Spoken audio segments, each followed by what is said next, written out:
Hello everybody, I'd like to introduce to you the material for week 3 of this course, and this is actually midterm week because at the end of this week, um, on Sunday noon, which is I think January 25th, your midterm material will be due at that time, so I call this kind of week 3 midterm week. And what you'll be completing this week is lesson plan 6, lesson plan 7, and the midterm. Hopefully you've been working on the exam questions each and every week while you're completing the lesson plans and not doing it all on that Saturday right before it's due the next day. Okay, if you open up lesson plan 6, this is the topic of abortion. It's another bioethical topic and it's a controversial one, of course. The required reading for this, I have the BBC website on abortion and I'm asking you to read the first 6 links. And when you get to this link down here, again, the religious views on abortions, to skip that because we will be covering the different religious views on the ethical topics after the midterm. But we have all the rights of the mother, the rights of the father, the rights of the unborn child, philosophical and ethical concerns, etc. So to read through those. And then these are very, very short, like one-page articles on 3 different positions. One is by Archbishop Hart and his pro-life position. One is a pro-choice position, a woman named Susie Allenson, and then we have Singer on abortion. His position is kind of different than those 2 positions. It's hard to place him. He's not a pro-life, he's not a pro-choice, he's got an alternative view, and that should be read to understood. And then the optional supplemental reading, again, if you want to dive deeper into it, and it's a very good extra credit article to read. Okay, and then moving to there, we have the films. And the first one used to be on YouTube. It was a 2-hour documentary. It was very intense to watch. One of those films, I had 2 films in this class that are very intense. One's on animal rights and one's called The Lake of Fire and Abortion, where viewer discretion is advised. But it's been taken off YouTube. Now there's just the trailer to it. And it shows both sides of the topic. It doesn't have one position being argued, ignoring the other. It shows both sides of the issue. The problem with the film, I thought, showing in my class is it actually shows an abortion, and that was pretty intense to watch. This second film is Noam Chomsky and Peter Singer and their positions. And then we have a pro-choice documentary and a pro-life one. And those are shorter ones for you to watch. So we covered both sides there. Oh, I just did the films, I'm sorry. Clicking out of that into the post question. Okay, there you got your 2 bullets. Okay. And then again, your exam question, just to show you I have those sections ready to go for you. And then the next topic, it's our lesson plan 7. It's called neuroethics. And this is, again, I think I mentioned already sometime in one of my introductions, is one of my favorite topics. Neuroethics is examining what's going on inside of the brain. Okay, brain studies is what it's referred to, and what insights it can offer us in the field of ethics.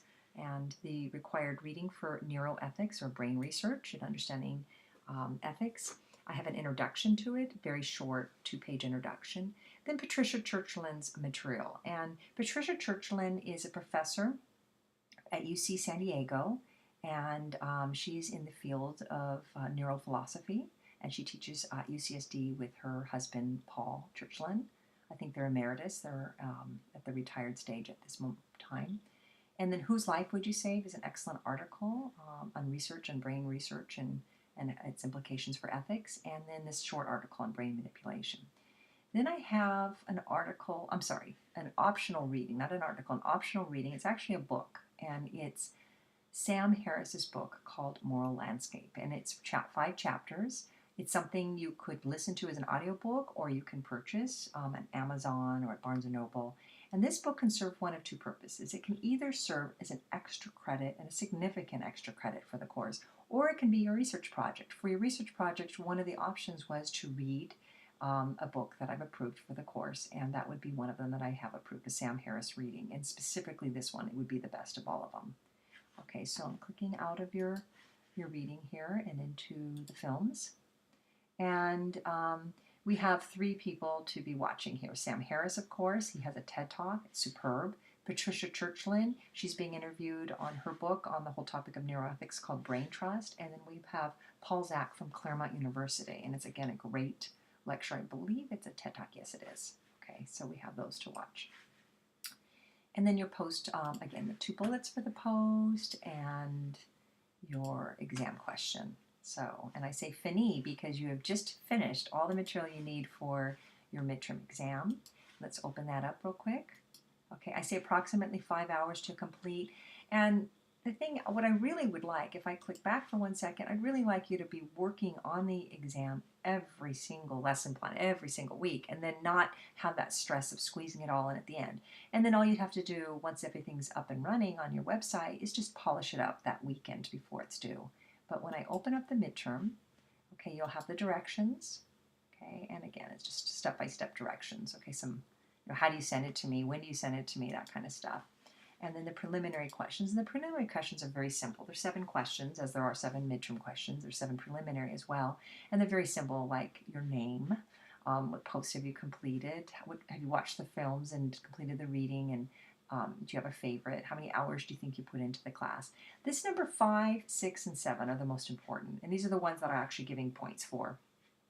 It's required that you do the preliminary to earn the points for it, but the 5, 6, and 7 are the ones that I'm really looking at. Number 5 is a progress report, and that's about your field trip or your research project. The question at this stage is not have you done it, but what do you plan to do? And after the midterm, which is week 4, and week 5, that research project needs to be done. So at this stage, number 5, you're submitting to me your proposal, and then I'm approving it at that at midterm time.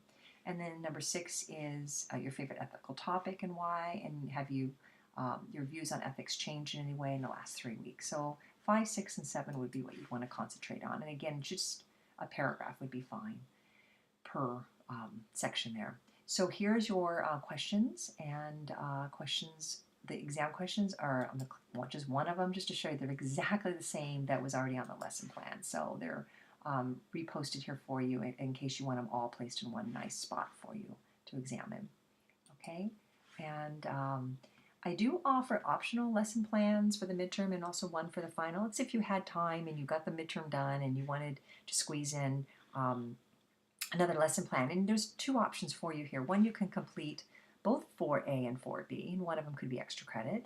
Or 2, you could study Aristotle and read his primary material. And I don't really have you reading primary material of these philosophers, and yet in my regular Philosophy 5 course on Mount SAC, I do have the students read the philosophers themselves and not just about them. So if you wanted that experience of reading Aristotle, that would be available to you. I have his actual writings there, okay, Aristotle and happiness and so forth. So that would be something that's an option for you to do if you had time. Okay, and be sending me, I'll be looking for your website with your midterm work and your post work on it by January 25th at noon. And you just email it to me at adiem@mountsac.edu. Thank you very much. Bye-bye.